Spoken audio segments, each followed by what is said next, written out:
Welcome back, everybody, to our second part of Mastering Our Relationships, a Sacred Self-Healing Workshop with myself, Jona Bryndis, and you, honored audience.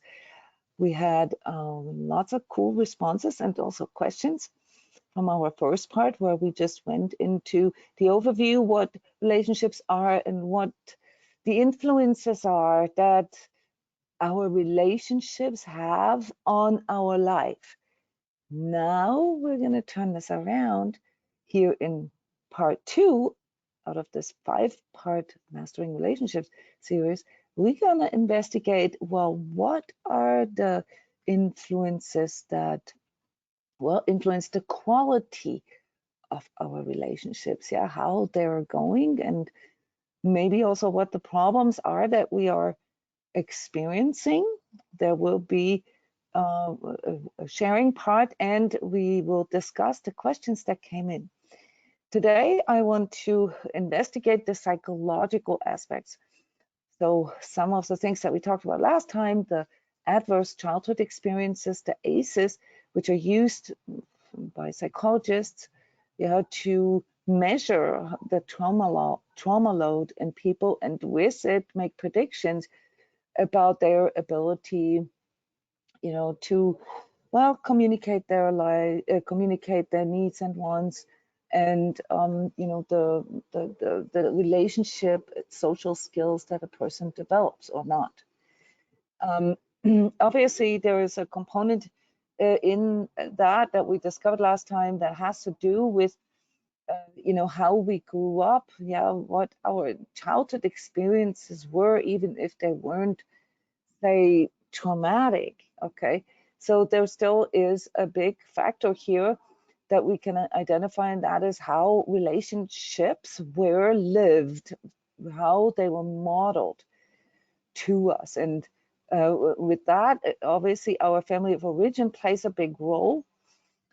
There is the common understanding that we are unconsciously looking for the counter gender identity in our partner. So if we look at heterosexual relationships, if you're a woman, you would unconsciously look for someone who resembles the relationship style, the communicational style, perhaps even the behavior of the father figure in your life. And if you are a man, then this would be the really unconscious karmic way, if you will, to look for someone who resembles your mother.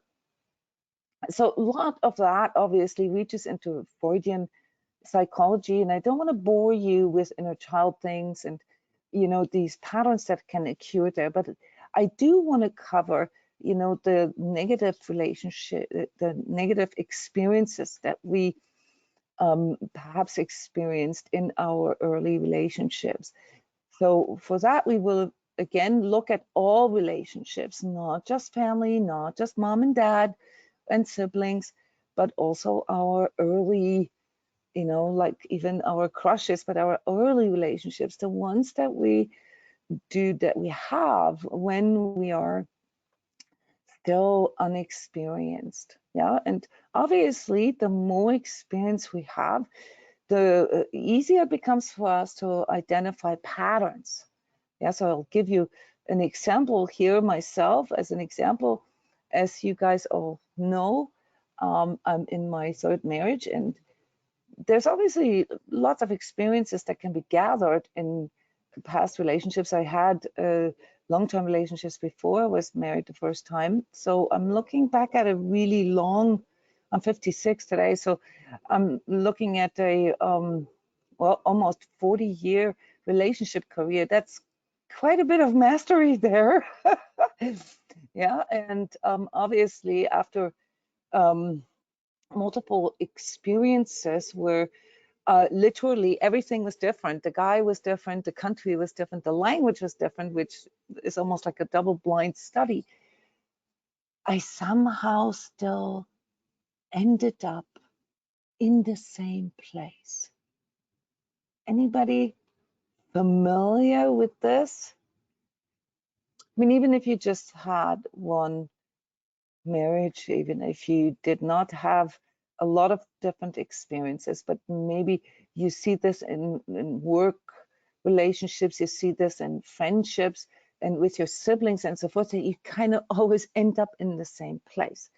So that's a really good indicator for you that, you know, and this is basically how my journey, my consciousness journey started, was the realizing that, you know, this can't always be the guy's fault. It just can't. As much as my ego would like to blame them, yeah, and I have already had some, you know, sort of basic psychological understanding, you know, absent father and so forth. But as long as, you know, I am almost like textbook end up in the same place, there's got to be something in me that I need to change if I don't want this to repeat.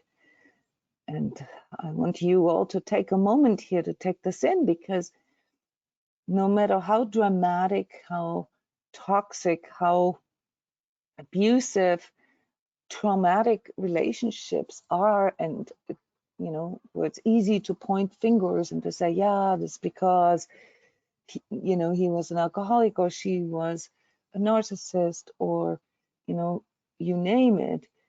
There still is a component here that needs to be investigated. And this is why we're all here, guys. This is why we call this self-healing. Yeah, because in self-healing, we are looking at the bigger picture. We don't shy away from from investigating our own patterns. We want to discover what was previously unconscious to us. Yeah, we embrace that and we use this for, well, growth, for finding the higher expression.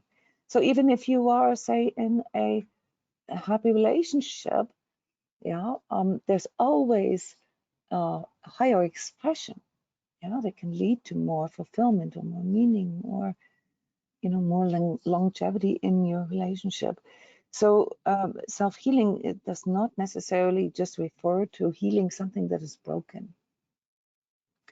It's about recognizing that everything that we relate with, which is the world, yeah, constantly changes, and that everything is, you know, transforming ultimately into, or evolving ultimately into, its higher version. And when we resist that, yeah, then we can experience, you know, a multitude of different phenomena. For example, anxiety and depression, you know, without us knowing why, or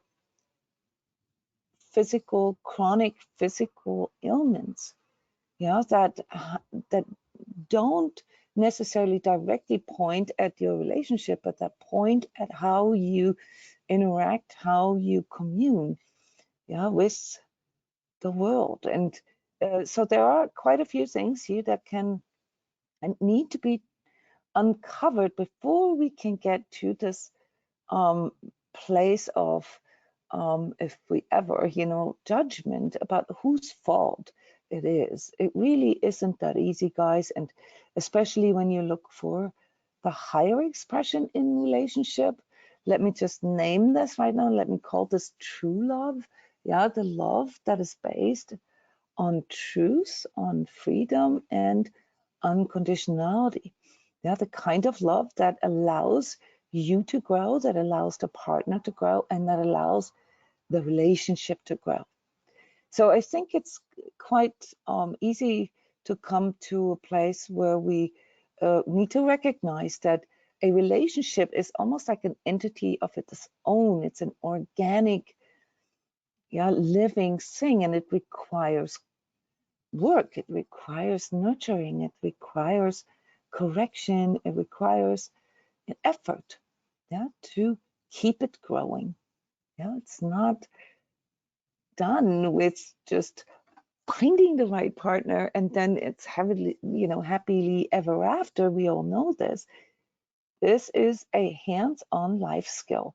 And so that's why I decided to dedicate 5 workshops here in 2023 to this topic, because it is ultimately the foundation for all of our interactions. Yeah, and our romantic relationships are the ones where we can uncover things the best, because we have the most or the highest level of complexity when it comes to romantic relationships. So let's tend to 2 of the questions. I want to start this out with, a discussion with you guys.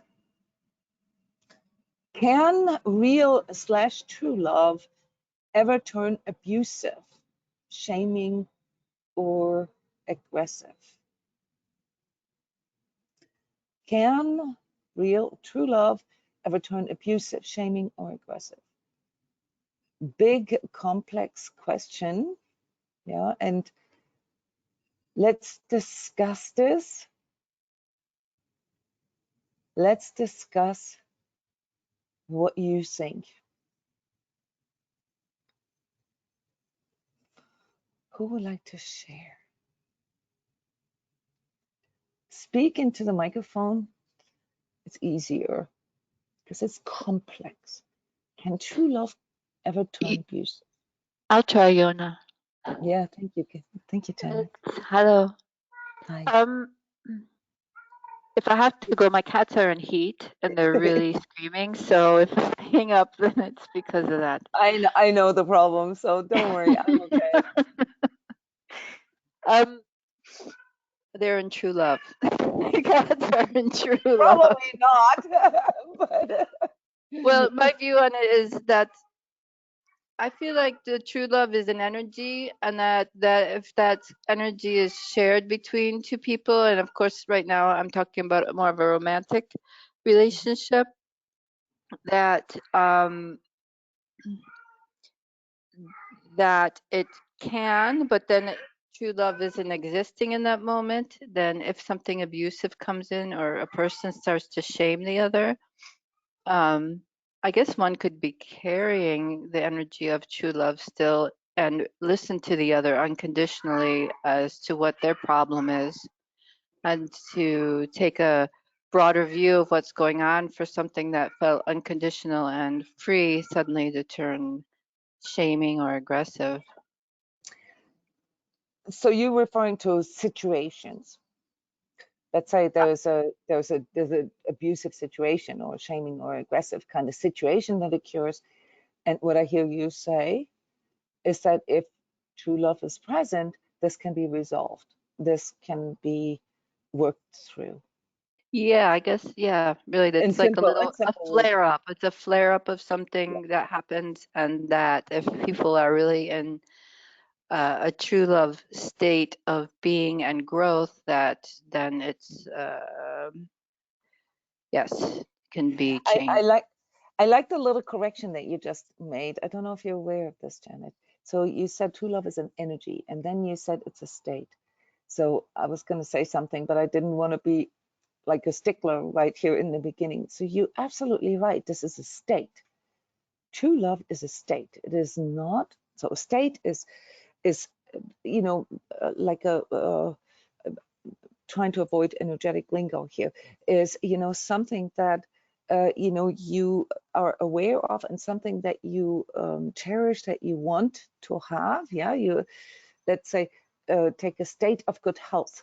Okay, a state of good health doesn't just happen, right? That doesn't just happen. There is a lot of things that we do, yeah, to maintain a good state of health, yeah, or to bring about balance, a state of clarity, for example.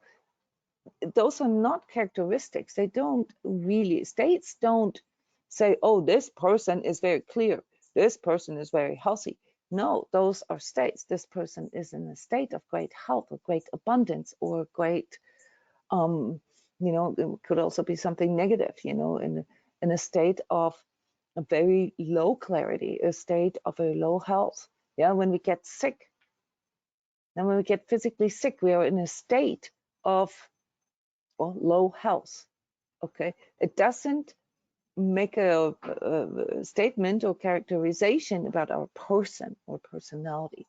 It's a state, and that's when we look at things from an energetic point of view, we differentiate this. We say, okay, things can happen, yeah, especially when someone is in a low state. So a low state would be a state below truth, as we say. Truth is a benchmark, yeah, it can be measured. Basically, the state of being in touch with one's true self.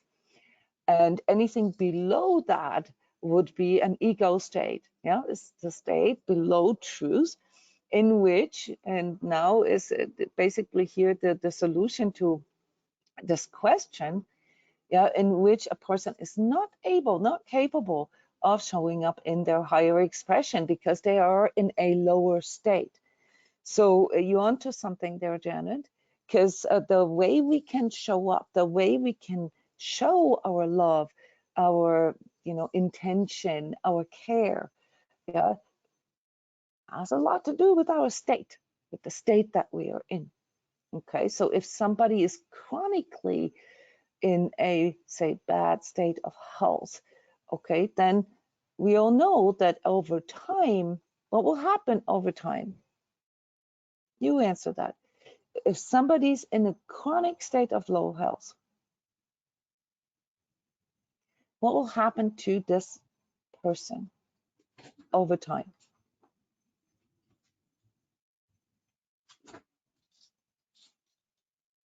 It's different if we just get sick. Let's say, you have a cold, or you get the flu or COVID or whatever, you're sick, you deal with it for like 2-3 weeks, and then you're done, right? And then you regain your higher state of health. But let's say somebody stays in a continual chronic state of low health. What will happen? What do you think will happen over time if it always stays there? Anybody, any ideas? Or are you too afraid to say it out loud? No, the state is low, Linda. The state is low. So if somebody stays in a low state over time, chronically, what will happen?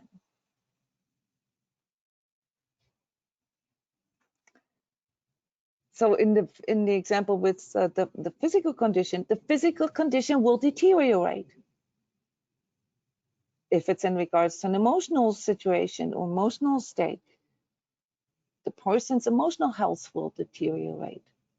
The person's mental health will deteriorate. The person's spiritual health will deteriorate. So when a person stays in a lower vibration, yeah, in a lower state, below truth, not in truth with themselves, and all that comes with it, yeah, when we are chronically in our ego, if you will, the quality of our life, the quality of our relationships, the quality of our work, the quality of basically everything that we surround ourselves with will deteriorate. This is extremely simple, and it's important to understand that. So coming back to your question,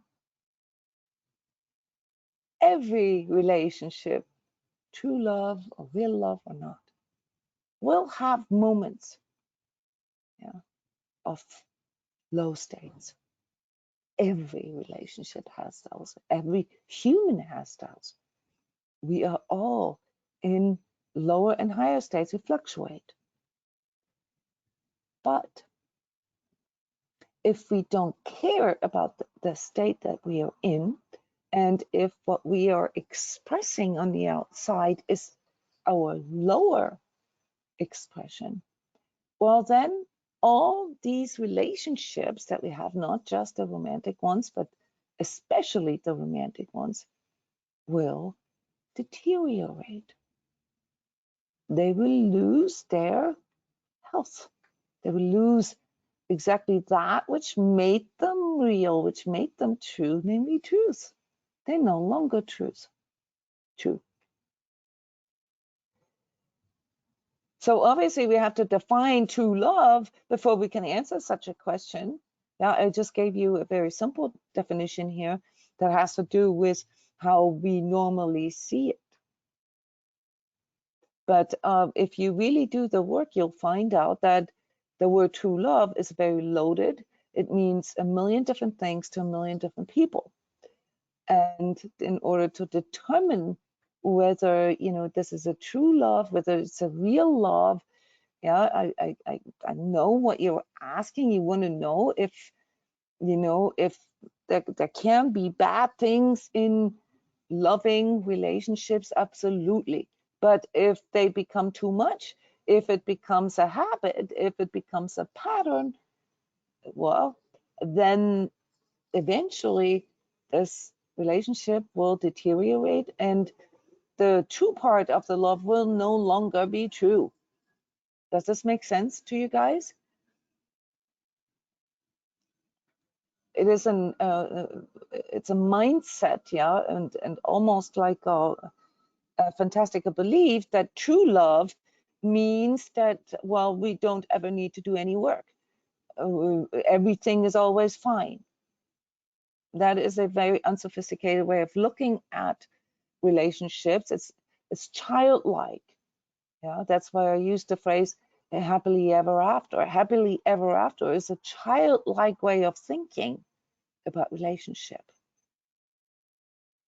Now, let me ask you in return, how would you even be able to identify whether a relationship is true or real? How would you define this? Who wants to share?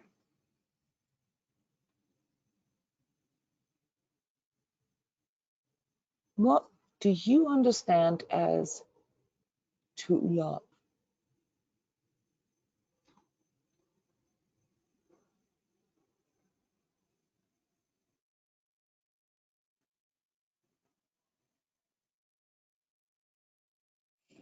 Okay, fair enough.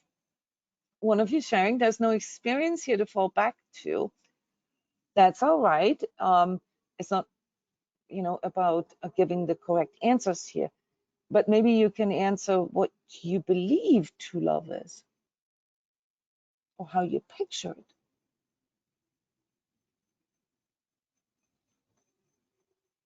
This doesn't necessarily have to be just pertaining romantic relationships. It depends on how you define true love.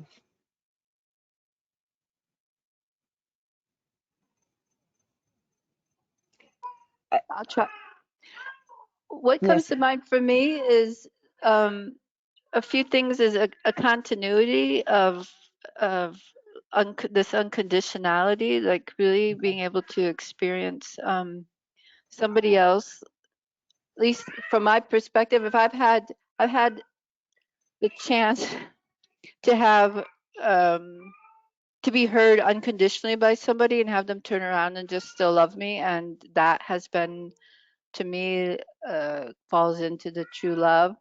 And then kind of like having I guess it's like a compass point to continue with that state of being and how I can participate in it at my higher expression. The After, constant striving, right? The yeah, constant striving for the higher yeah, expression. yeah. Mm-hmm. It's like if somebody says something and not, it's a continual test and not to click into a normal, maybe a repetitive response that often would come from ego or defense or something like that. It's having experienced some unconditional listening from somebody else in a response that really felt loving and like I was heard and cared for, and saying, oh wow, look, that really can happen. And then just going forward with that belief and the tool, using the tools, and being forgiving with myself as well and the other person. Some very cool descriptors here that you're using with parameters. Unconditionality, that's a big one. Yeah, non-judgmental. Yeah, feeling heard, feeling cared for. Yeah, like having like a mutual exchange, yeah, forgiveness and so forth. And you know, I'm assuming this now. You didn't specifically point it out, but I'm assuming or presuming that you mean that this happens both ways. It can't just be one of them.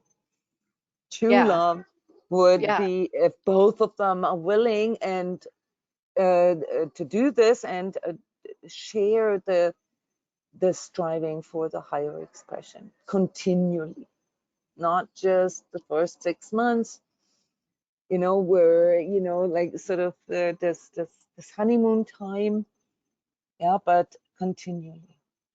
Well, the true love feels like it's stronger. I can see in especially the romantic relationships where people are putting on so many different facades that it feels real and it's really not that real. I can see people might go through these scenarios or ways of talking and stuff that kind of skirt around actually maybe neither person is aware of their own judgments and stuff, so they don't nobody can really get below the surface of that. But if at least one person in the relationship has some touchstone with knowing non-judgment and listening and forgiveness, that it can it can I think impact the beginning of a relationship, which I think is really really important, is to be able to start off a relationship from a place of what knowing that what we need that I need to be I want to be heard, but I don't want to force on the other person how that's done, and give them a chance to kind of like blossom in that place so that the relationship So is based, the freedom, yeah. to give the other a freedom to grow, because you know Yeah, that's and trust my you know. choice that this person chose me and I chose them. So Mhm. trust that there's that must be in there someplace, because otherwise we wouldn't be together. So the fakeness aspect of other relationships, okay, I would like to put this aside, Janet. It's very difficult to judge other relationships. I know what you want to say, and I'm not disagreeing, but we got to be very careful here. People can have different values, and therefore they can have different relationships that operate on different values and can still different values than ours, for example, and can still be experienced as true. Yeah. Very good.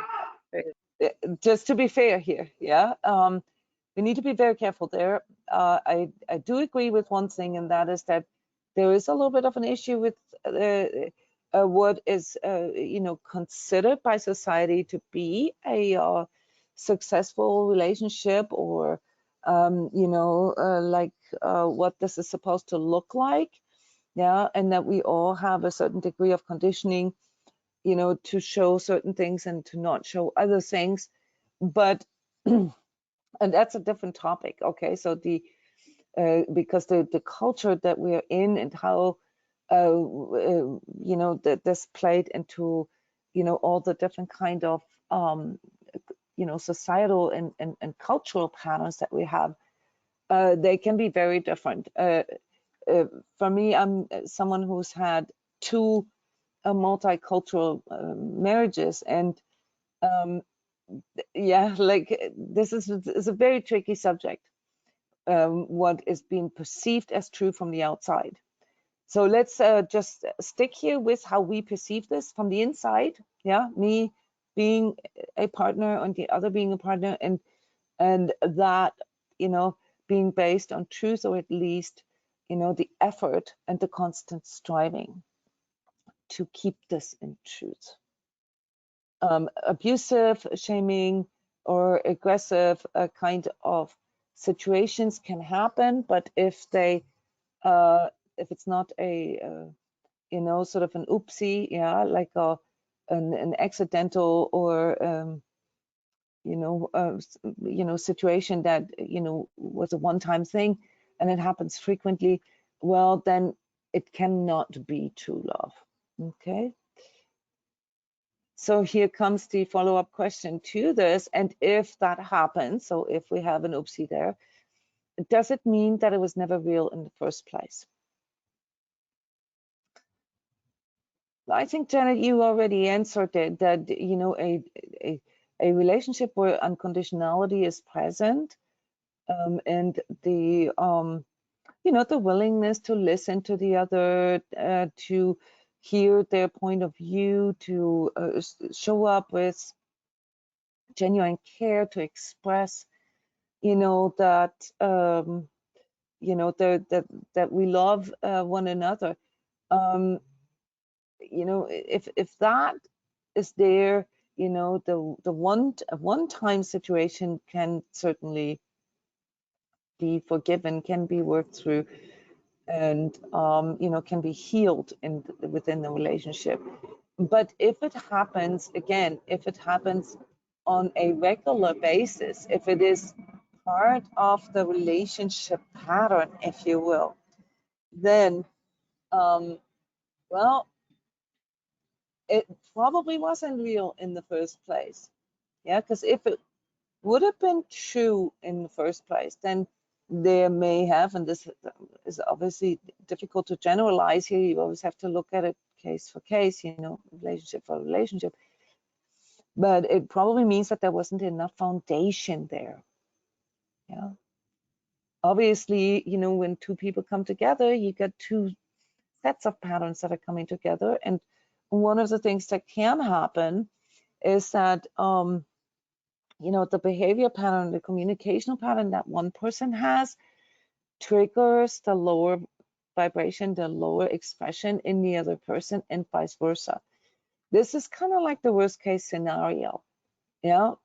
In other words, you know, like my style of, say, processing my emotions, or my style of communicating my emotions, or my attachment style, the way I need love, the way I show love, the way I respond to love, yeah, and my love language. Okay, if that it triggers you, all right, on all levels, if you experience this as hostile or as attacking or as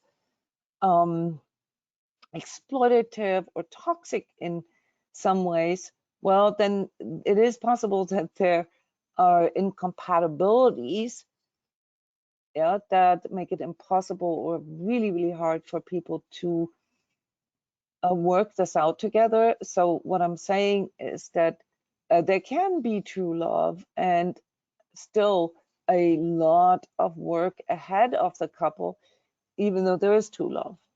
Yeah. In fact, that's more the reality. Yeah. And this is also why it's important that we really look at what we consider to be true love, because most of the time it's some kind of fairy tale image that we have in our head. And, you know, as soon as sort of the first kink, you know, appears, we start questioning whether love is true or not. Or the opposite, you know, we look at all the shortcomings and try to find the kinks, try to find the let's say the faults in our relationship. So we got to be really, really careful with it. Yeah, anything that is based on truth, yeah, can build a lasting foundation, or can build a foundation for a lasting, happy, and fulfilling relationship. If a relationship is not based on truth, it's more or less, you know, due to how much energy a person has. Because if it's not based on truth, it needs a lot of energy to maintain itself. And when people get burned out from the relationship, then it's typically because there isn't enough truth. Okay, there's too much ego, not enough truth. Yeah, so really, from my perspective, here's pretty simple. Let me see if I find a slide for here. Yeah, here you see the map of consciousness that we use to determine, you know, truth, and that we use in the Sacred Self-Healing Program. The whole program is about that. Yeah, and the way healing is defined is when we work ourselves out of a lower state into at least the next higher state. So even working ourselves from fear into anger, for example, is still considered healing. But when we are out for truth, and in the case of relationships, true love relationships, well, then we can't be in any of these ego states down here. Temporarily, sure, we all, feel a little low sometimes. We can all feel angry. We can all feel judgmental and can be controlling at times. But if that is a continual state, then the relationship cannot be true. Cannot be true. So this requires to maintain both partners in truth. Requires both of them to be willing Jona, to show up. this question with with the true love and the foundation of it, is it identified at all? I mean, my feeling, experience is a bit that it's very energetic. I mean, I know a lot of things are involved when you first meet somebody, but that feeling of like just caring about the person is almost like on first meeting them. This, without any conversation or anything like that, almost without seeing them, that you can feel the word that comes to me is like a bond to this person already, without any, like a recognition of them too, I guess, in a way. What's the question? The question is, to me, when I think of it and go deeper, that this thing that would keep a relationship going, to be able to get through all these little humps and bumps that you're triggering this and I'm having a hard time with that sort of thing, is that there's this bond that's just like, we're going to keep going through this because we're on the same boat and we just feel the same caring, whether our energetic states go up and down. Yeah, so I hear what you're asking, and I know where this is coming from, and we all want to know this, if there is this special kind of bond. I need to back up a little bit because I'm talking to primarily energetically sensitives and empaths here. This is a huge, big misconception, but hear me out. Okay, just because you're experiencing a deep resonance with someone does not necessarily mean that you are something like a twin soul or a soulmate or something like this, that you have a special bond. This is very important to understand. It doesn't exclude it, but it doesn't mean it automatically. As an energetically sensitive person, you will more likely experience something like a resonance with other people and a dissonance as well. Yeah, the opposite of that. Yeah, so like an attraction, if you will, or something that allows you to feel deeper into the other person. Okay, and if you're empathic, so not all energetically sensitives are empathic, but those of us who are, we can go pretty deep. This can be really deep, this connection. Let's call this connection and not bond, Janet. Okay, this helps to stay neutral. It can lead to really deep connection, like you said, even without physical presence. This is possible. But if your question is if that is an indicator or like a foundation for a true love relationship, well, then I need to give you like an ambivalent answer here. I don't think that it is any particular indicator, because all these humps, these kinks and so forth that can occur in a relationship, they occur in relationships where there is a strong energetic connection as well. There's no difference. No difference. Now, should we start a relationship with someone that we have a strong dissonance with? No. But some of us do.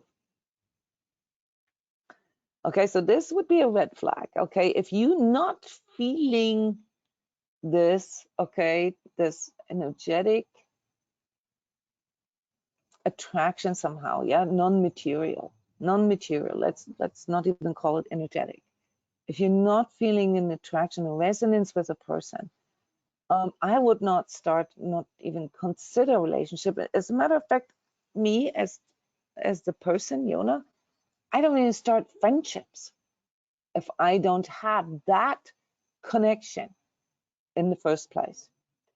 But that doesn't mean that I want to have a relationship, a romantic relationship with everybody that I have that connection with. As a matter of fact, as you know, this is my profession. I have very deep connections with some of my clients. It doesn't mean that I'm in love with them or that I need to marry them, yeah, male or female. Doesn't mean that. So just because we're experiencing something on a deeper level, yeah, that we call energetic, does not mean that this relationship is in any form or way special or designed to last forever, or this is why the ego likes this idea, or that we never have to do anything for it because it will always be there. Yeah, this is an ego trap, guys, and I know that this doesn't feel good when I say that.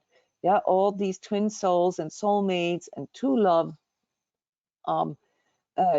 special energetic kind of connections that people have, they always, not always, but very often end up in disaster. And that is because the expectations and all the assumptions and the mind reading and all that it fosters leads people to become lazy and no longer actually do the work.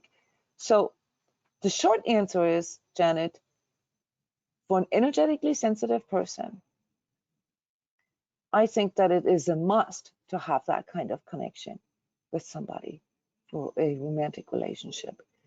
But just because you have that with a person doesn't mean that it's guaranteed a forever relationship. There is no such thing as forever. Jona, I don't really go.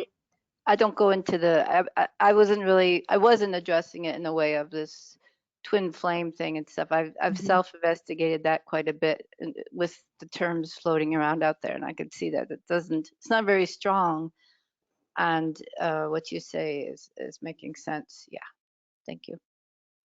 Jona, I was just going to add that going into a relationship would feel like if you're really honest and you feel that you're in love or you have a connection with the person, then there's also going to be a feeling of, I understand I'm in this relationship now, but if something changes or anything, we find that we don't resonate or something shifts, that we also understand that it's not a forever relationship, and I'm okay with breaking up with a person or just having an experience with someone for a while. And when things are no longer going into higher expression, or we seem to come to an impasse, that it's actually okay to say goodbye, because there's no guarantee. If I go into a relationship saying there's no guarantee, because only the ego wants a guarantee, right?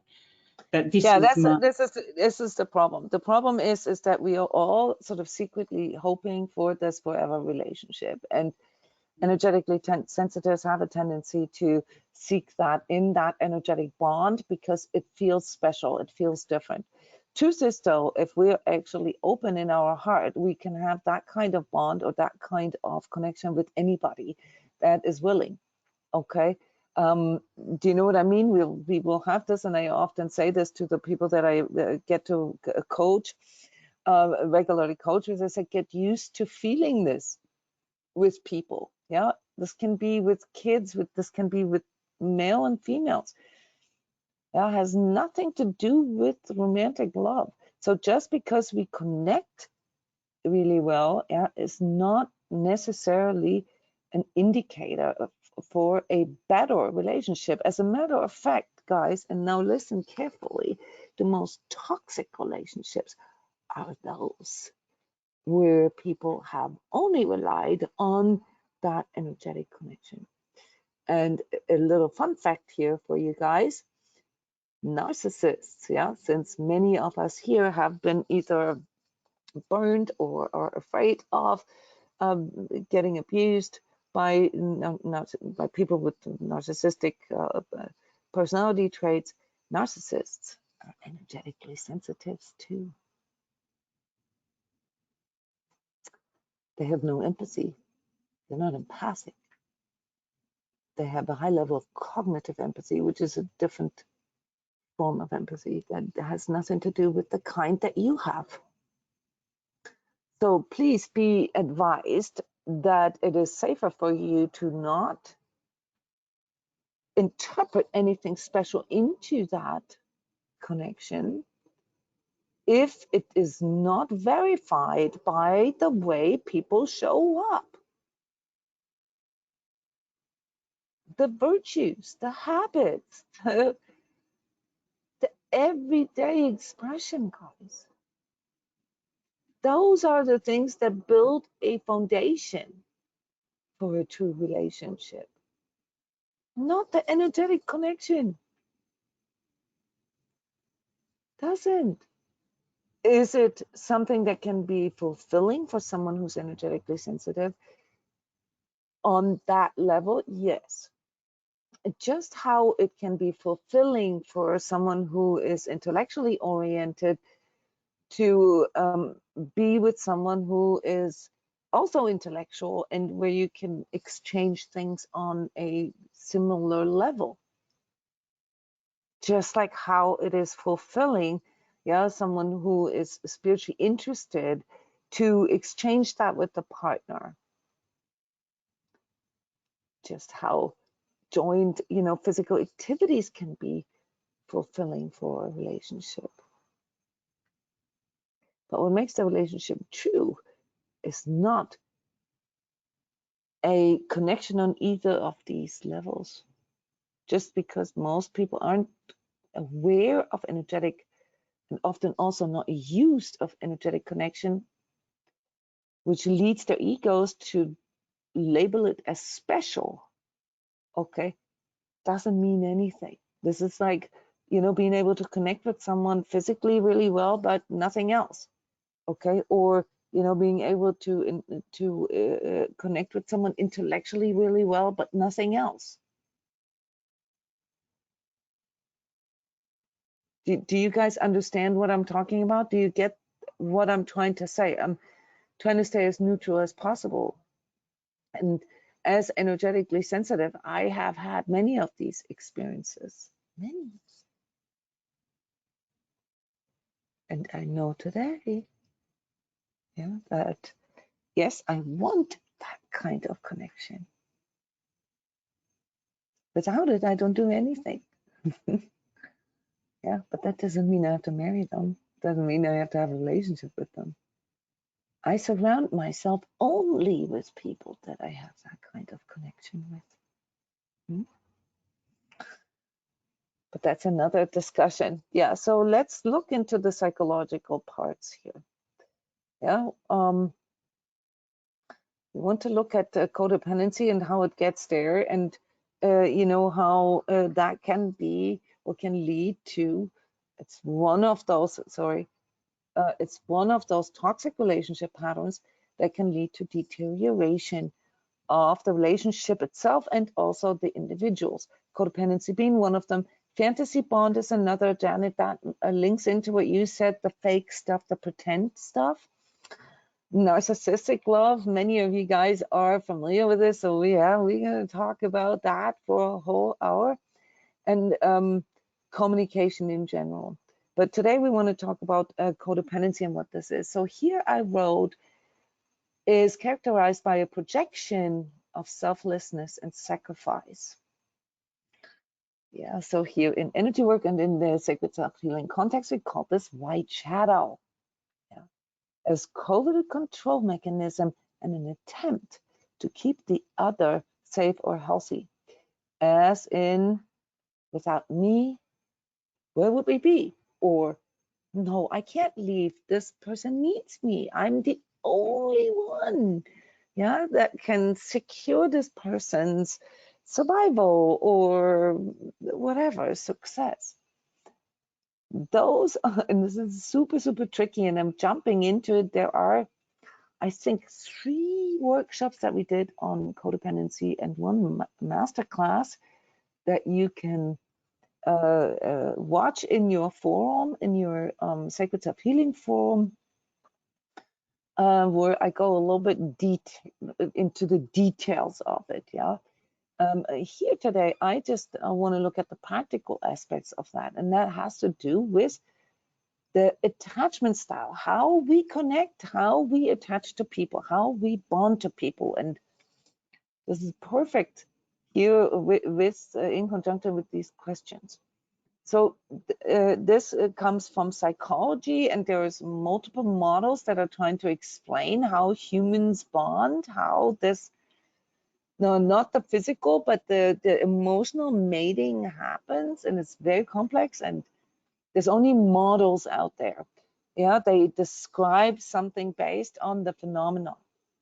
One of the most common model is the attachment theory, yeah, which talks about, fundamentally, 2 different kinds of ways how we can bond with people. One would be a secure attachment, which comes from the place, Janet, that you've described. Yeah, and Julianne, you as well.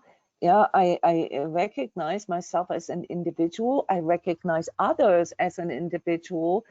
Relationship is a choice, and I choose this relationship with you. Yeah, because there is, an emotional connection, physical attraction, maybe a spiritual, intellectual, and energetic attraction.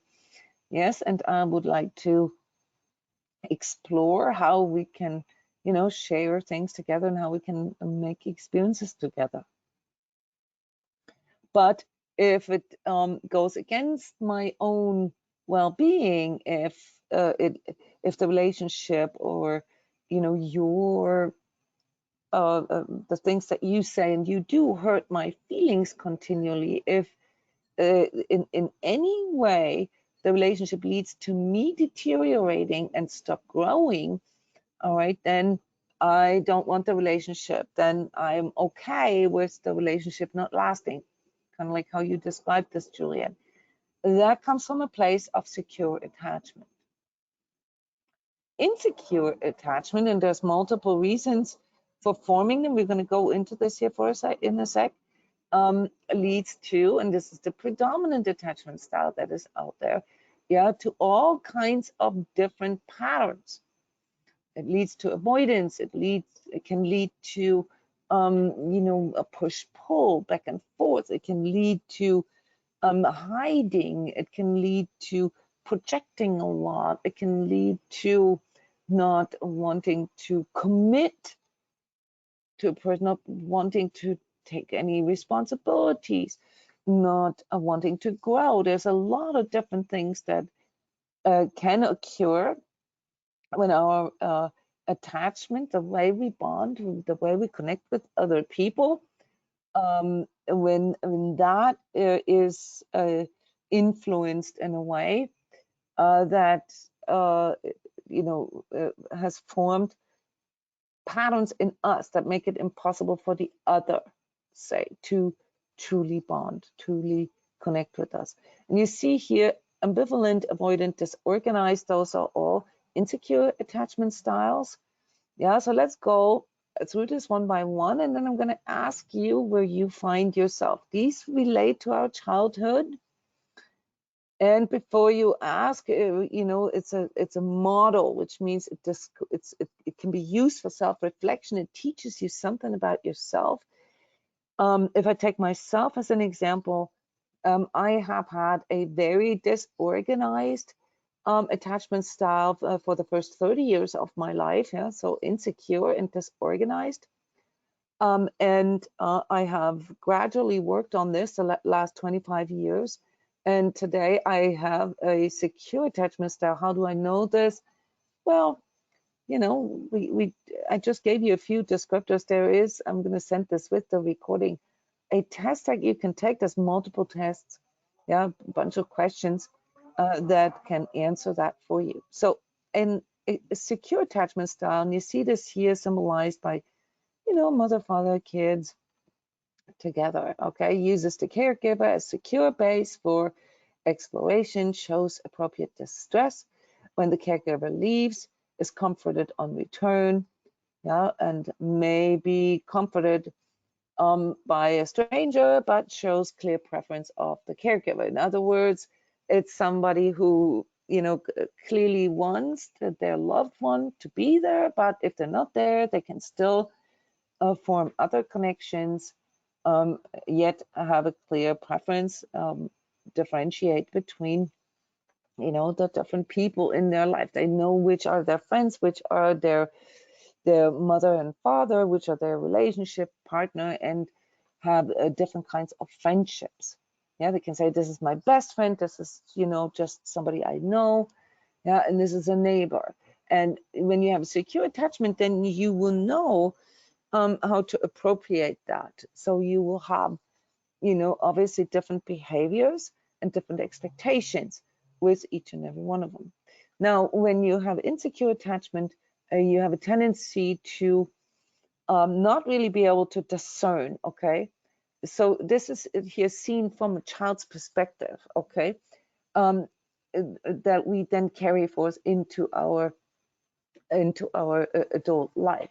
The ambivalent attachment style comes from you know, not really feeling that your parents or that you know, where you grew up with, and later the partner, the caregiver, is a secure base. Yeah, it does not allow you to go out to explore, to grow. Yeah, and does have a lot of issues with the other person not being there. There's a bit of a dependency there. Yeah, that's why it's called insecurity. Yeah, it's upset about the caregiver leaving, and slow to warm on return. So it's kind of sulking a lot, expressed concern about caregiver's location, seeking contact, but resisting angrily when it's achieved. This is, you know, basically foundation for people who have a high degree of jealousy. The child always feels anxious because the caregiver's availability is never consistent. Yeah, so ambivalent attachment style forms if our parents weren't consistent. If we didn't feel that we were safe with them. The same can happen with our relationship. If we don't feel safe in our relationship, it forms all kinds of ambivalent patterns. Yeah, push-pull patterns. Push-pull is a very typical pattern that occurs when one of the two has an ambivalent attachment style. Avoidant, that's little emotional sharing in play, few signs of emotions when the caregiver leaves. So that's kind of sort of an aloof kind of stance, where somebody is not really able to commit, showing low effect when offered affection. So isn't really reciprocating other people's expressions of love, treats strangers similarly to caregivers. So you see, there is no discernment how they treat other people based on the relationship. The child may express lack of attachment and low self-esteem by acting out. Yeah, so here you see that avoidant attachment style, yeah, are people who are not really able to commit. This comes all from childhood, guys, yeah, but it's just the tendency that we have. Disorganized, lack of attachment can be expressed by disorganized emotional behavior, such as approaching a caregiver, but with the back turned. So here you have someone who is not actually able to express connection at all. Yeah, and doesn't know how to do this, has never learned it, usually through neglect, abuse, and abandonment. And you know, there's this strong abandonment feeling. This is people who feel excluded, who don't feel that they belong. You get you know, often hit very hard by this idea that you know, others conspiring behind their back or gossiping. It's very insecure. Yeah, so as I mentioned before, I was part of this. So the more important part, and we just talked about this in the Love Integrity course a few weeks back, is what it makes us do in our relationship, how this affects our relationship in terms of sort of the tendency that we have. And here is a chart that comes from psychology that looks at the different attachment styles. So it just simplifies it here, different versions of secure and insecure version, and what it makes a person do to cope with this. Up here you can see self-esteem. Yeah, so let's go through this. So when somebody has a very low level of trust in themselves, trust in somebody else, and very low self-esteem, then that typically leads to you know, an insecure attachment in a relationship. Yeah, so you have someone who constantly feels not good enough. Yeah, you know, you're too good for me, and you would probably end up hurting me anyway. The stalker coping. This is where people kind of sit on the sidelines and never actually have enough courage to engage into intimacy, not just physical, but also, you know, in an emotional way. And often also have a tendency to go into fantasy land with it. Yeah, have all kinds of fantastical kinds of relationship, also unrealistic expectations a lot. So this comes from insecure, often here disorganized attachments that breeds the stalker. Then the clingy one, I know you don't, I don't deserve you, but I depend on you so much. Yeah, then that's here the avoidant. It could be both. There's a mixture of all of it in us, of all these different attachment styles in us. Yeah. Often, you know, it's the ambivalent that I see with people that are very clingy. Yeah, on one hand, you know, they're very jealous, they need this constant validation, but on the other hand, they push the other person away. Yeah, so it's this push-pull pattern that I see a lot here. Then, you know, we have the loner. Yeah, that's avoidant, obviously. You know, I don't trust you. I'm better off alone. I've really done any of these insecure attachment styles in the past, so I can find myself in all of them, and find myself today here in this place where, you know, I have a high level of trust in my partner and a high level of self-esteem along with it. Yeah, which then, you know, which is equivalent to the higher state that we mentioned earlier. Yeah, I make an effort to be in those states all the time. And that's why I can say, I love you, and I know you love me. Yeah, and together we rock. Yeah, and I don't have to declare it a forever relationship, because I intellectually know that there is no guarantee. Emotionally, obviously, I want it to last forever. And someone with a secure attachment style will have the wits and the clarity to do what is needed to actually create that. So this is just looking at one person. Now, when it really comes to the complexity or understanding the complexity of all these toxic patterns that can happen in relationships, you now must put into account that the other person also has an attachment style. And when you go to a couple therapist, for example, this is the first thing they will make you become aware of. What attachment styles do you guys have, and are they even compatible?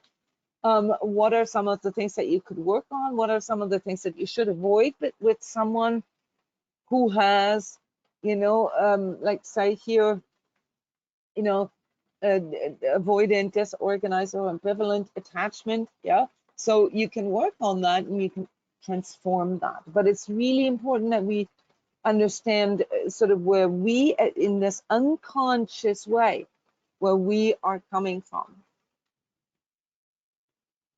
Does any one of you here have an immediate idea of what kind of attachment type they are, or style they have predominantly?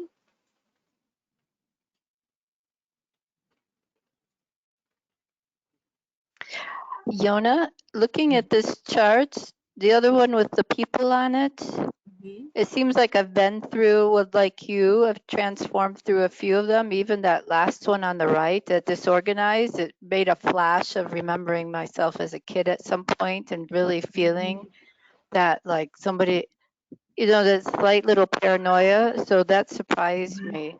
If I first looked here, I was like, oh, I'm avoidant. But I can see like in relationships,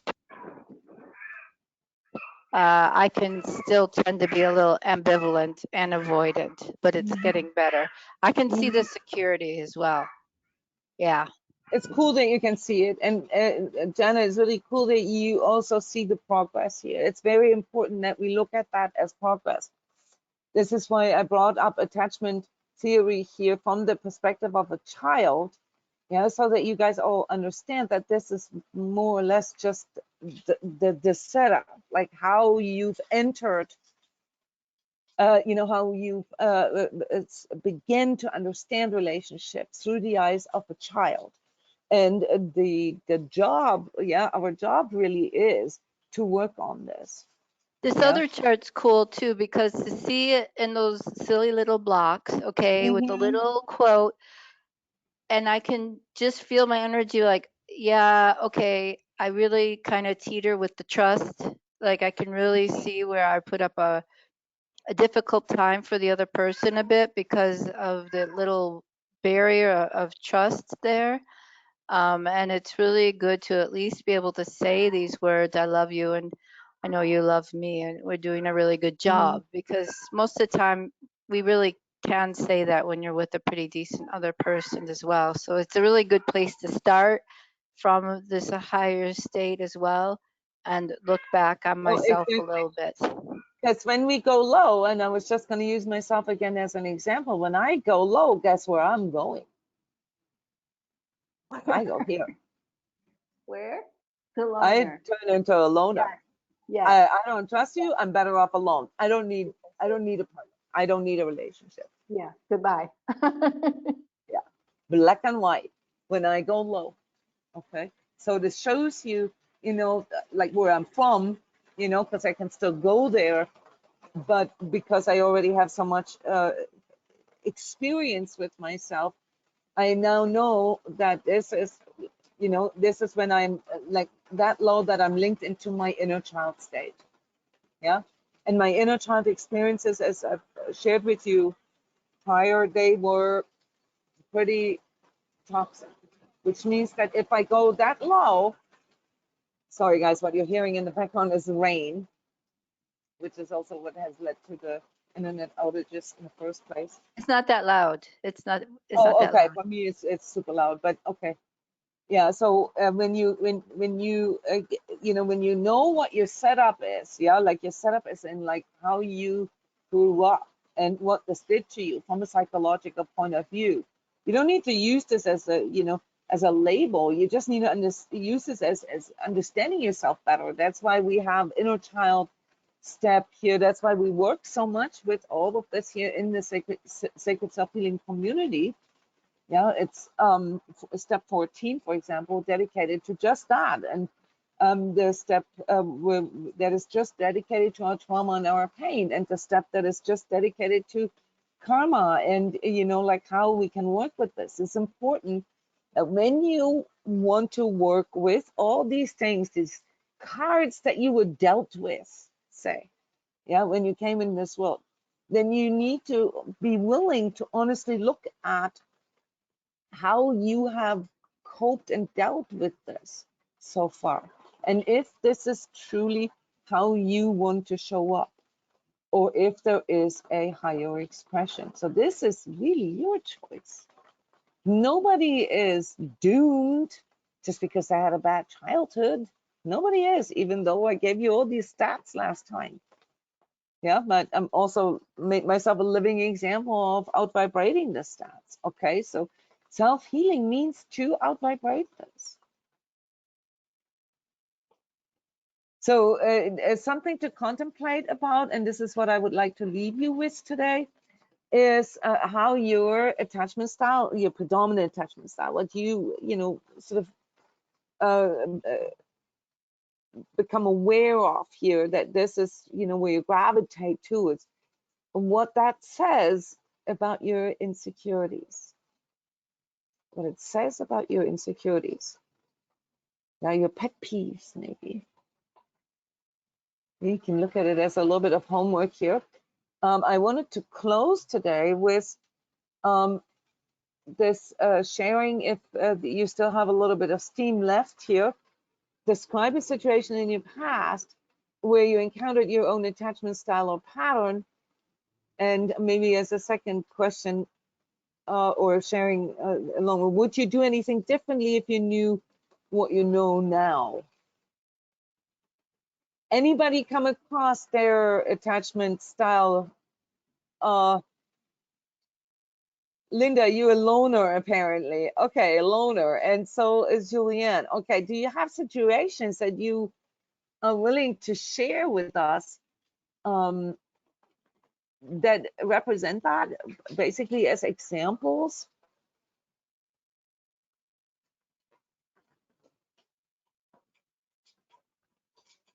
I was a loner too, and this is how I figured it out, because every relationship that I had ended, with me dumping the guy and saying to myself, I'm better off alone. Every relationship.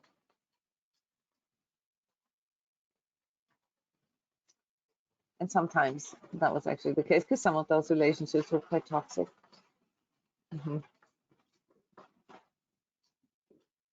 Here too, Jona, my relationships ended because they were toxic relationships, but I also became aware of, especially when I was younger, that I would just do everything to make the other person happy. I was always, being the one to keep the relationship, which is it's a fake relationship, right? Where I have to be someone else for someone, and then just keep getting knocked down and no reciprocation, and the codependent pattern. The codependent, and then just going, you know what? And any argument or anything that comes up is like me shutting down as well and walking and going, you know what? This is just, I am better off alone.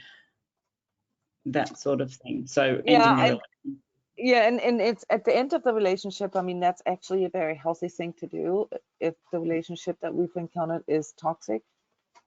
Yeah. But me always thinking there is something wrong with me. Why does this keep happening to me? And then going into that victim. I obviously don't deserve love. I don't deserve to. Oh, so you cycle through all the different cycle through all of them. Yeah. So I don't really want you guys to see this as labels, but I want you to use it as a tool to understand yourself a little better. Okay. And these are also vocabulary words that, as terminology that is used in psychology. So should you ever have therapy or couples therapy, then this kind of stuff will, come up. I personally found it very enlightening to recognize, and really not so much myself, because I knew how, effed up, my childhood was, and how, I knew that I had to do some work, but it really helped me to understand other people better. So that's a little inspiration here, to actually look at, your children, your partners, your friends, what kind of attachment styles they have, and what it really says about them. Sometimes we are, we're hurt by things that people do or say, but sometimes you know, it also helps to understand them a little better. Yeah. But then again, when it comes to codependency, guys, the dependency aspect here is invisible. So a lot of people misunderstand the word. There's, you know, I've written lots of articles about codependency. You probably read them.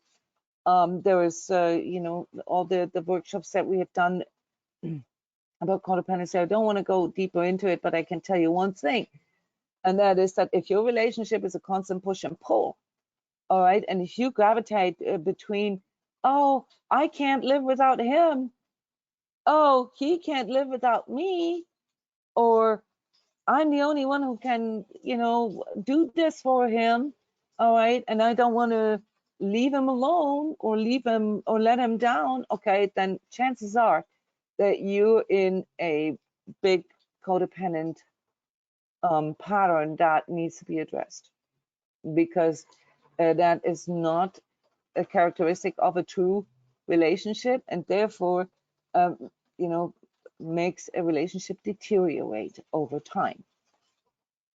Now, codependence, and just here as a last note, because I've also done 8 workshops about narcissistic relationships, the realm that codependency displays also encompasses narcissists. So this is also something hard to understand.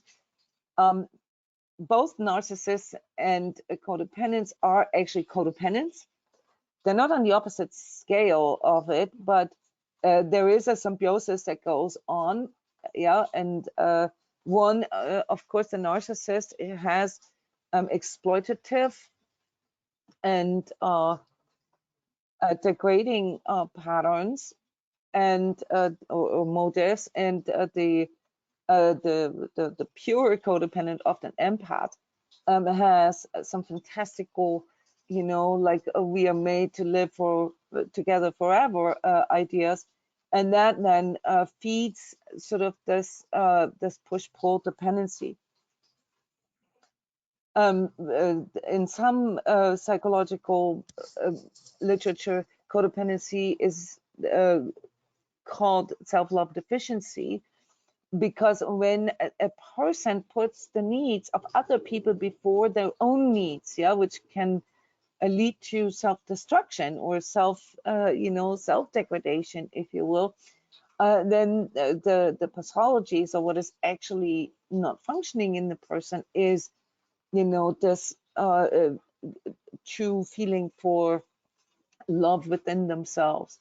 So it's very complex, guys, and we can obviously in 5 workshops only scratch the surface here of the complexity of mastering relationships, but I do want to give you a heads up and pointers to more info, even here within the Sacred Self-Healing archive. Okay, yeah, there is at least 3 or 4 workshops about codependency, explaining exactly what it is, self-love deficiency, and narcissistic relationships. There is at least 15 or 20 hours of workshops for that topic. Okay. Next time, we're going to talk a little more about fantasy bond. And there it's more about the unrealistic expectations, and also, you know, the fakeness that Janet, that you mentioned. Yeah, like, why do we pretend things, even if deep down we kind of know that it's not really so, and what could be the purpose here, so we can apply some of the terminology that we are learning here with every workshop. We have a few more descriptors for some of these relationship issues that help us to understand this better. Any questions?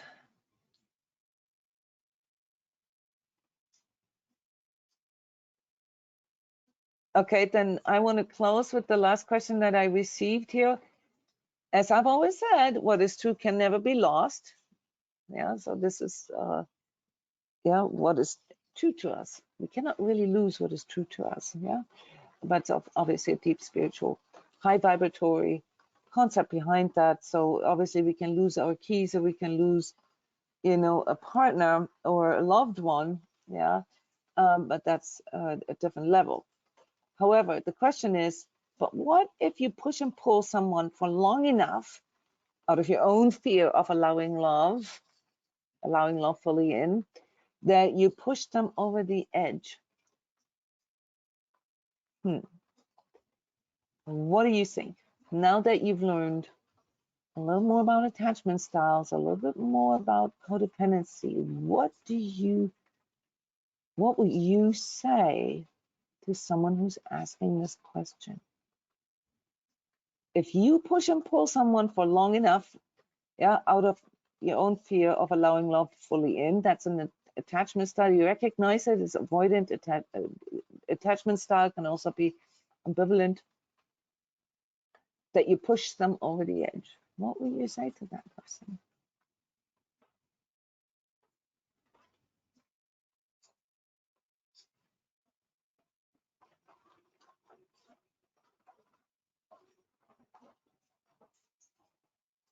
What do we say to the person saying this, or what do we say to the That's person of? this, yeah. Oh, the person's asking the question. What would you say to this person? You have learned enough today to answer that.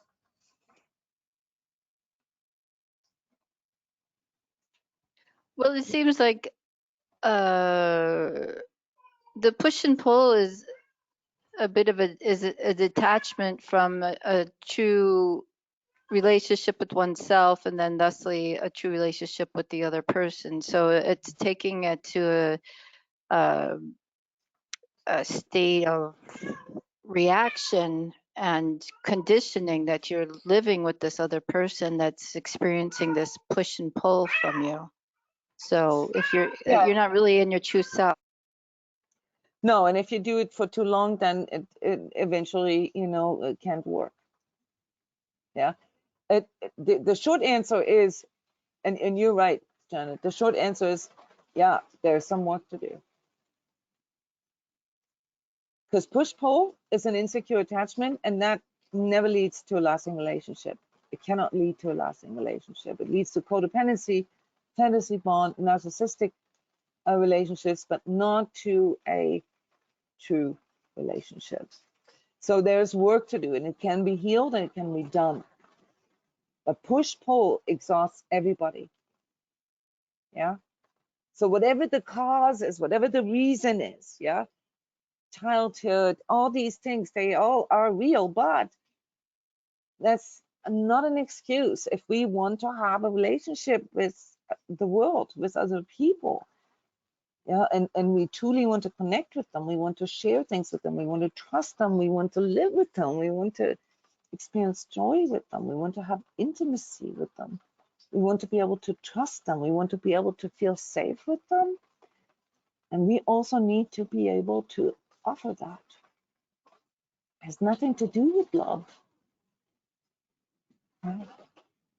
So yeah, there are a lot of terms that are coming in here. Yeah, and obviously, you know, the word love is often hijacked. This is what I recognize here, is that just because you feel an attraction or a resonance or a bond or connection, all these words that we used here today, does not mean that you have a guarantee for a good, happy, lasting relationship. Doesn't mean anything. The work always needs to be done. Yeah. And you know, attachment styles that lead to, you know, misunderstandings, that lead to a lot of drama, a lot of push-pull and so forth, they are always tricky. They usually lead to abuse and aggression and blaming and shaming. Asking for the love we need, guys, is the most important skill to build a relationship in truth.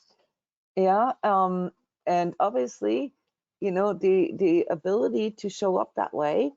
There are some wonderful books that are written for this subject, and I'm gonna put a few recommendations in the recording for this workshop number 2, Mastering Your Relationships. Thank you so much for sharing. Sorry for the confusion with the beginning time. Yeah, technical issues here, so we started an hour late. I hope you enjoyed this recording, and thank you especially to Linda, Julian, and Janet who shared here with us live. Thank you so much. Stay conscious.